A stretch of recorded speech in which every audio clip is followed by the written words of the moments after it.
important. Et aussi, Internet fait partie intégrante de nos vies. Donc, autant qu'on gère, par exemple, nos finances, notre vie personnelle sur Internet, rencontrer l'âme sœur, ça va de plus en plus de soi pour les gens. Puis, étant donné que, justement, il n'y avait pas de livre sur le sujet, on trouvait que c'était intéressant de démystifier la rencontre pour que les gens essayent, puis que les gens, surtout, aient du plaisir sur Internet. Le cœur de cible, c'est 25-45 ans. Donc, c'est ces types de personnes qu'on voit le plus souvent. Puis aussi les mères monoparentales. Donc, ça devient super important pour eux. Puis une vague qu'on voit de plus en plus, c'est tout ce qui est les baby boomers. Donc, de plus en plus, se sont appropriés l'Internet. Puis ils trouvent leur compte sur les sites de rencontres. Donc, c'est pour tout le monde. Sauf qu'on voit qu'il y a une concentration entre les 25 et 45 ans. Les mères monoparentales puis les boomers qui arrivent. Donc, échanger quelques courriels, peut-être avoir utilisé la vidéo rencontre ou un appel téléphonique avant cette première rencontre-là. Habituellement, le risque est quand même minime là, de tomber sur une mauvaise personne. Juste pour enchérir là-dessus, c'est en plein ça. Tout est là. Je suivais. Puis, faut faire attention. Là, il faut quand même sortir à un moment donné de la vie virtuelle. Il y a des gens qui sont confortables, sont un peu plus gênés. Donc, vous allez là-dessus. Puis, à un moment donné, il faut amener à une vraie rencontre réelle. Donc, il ne faut pas oublier ça.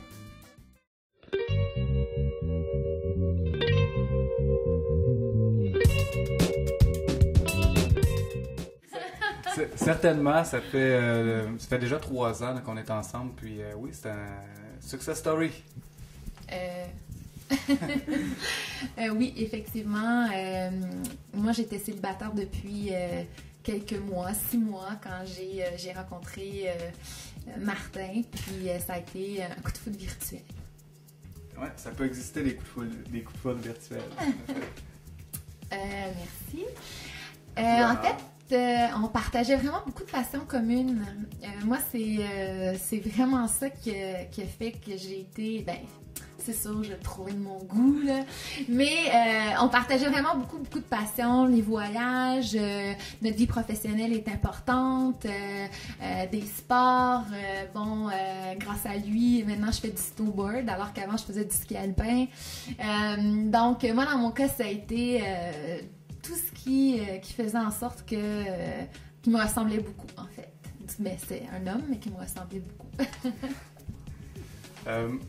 Moi, de mon côté, je travaillais beaucoup, puis il est écrit sur sa fiche « Work hard, play hard ».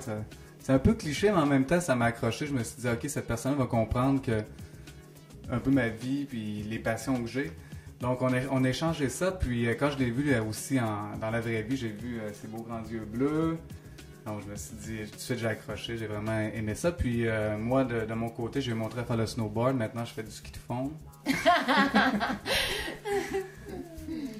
Non, en fait, je dirais que c'est comme deux mondes. On vit une expérience virtuelle qui est, je dirais, qui est vraiment spéciale pour les gens. Moi, je dis, allez vivre cette expérience-là. Inscrivez-vous sur un site de rencontre juste pour voir la dynamique. C'est réellement un monde en soi, une civilisation avec ses codes, avec ses façons de faire. Donc, c'est une expérience de séduction qui est virtuelle, mais après ça, dès la première rencontre, c'est la séduction réelle qui rentre en ligne de compte. C'est là vraiment que ça va se passer si la relation va aller plus loin ou non. Donc, je dirais que c'est le début d'une longue aventure.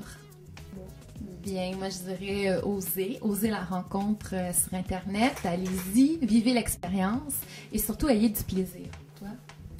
Moi je dirais, félicitations, je crois que c'est vraiment un bel exemple de web communautaire côté blog, puis on est content d'avoir participé à ça. Puis au niveau des sites de rencontre, même chose, oser, je crois que ça vaut la peine. Ça a marché pour moi, ça peut marcher pour vous.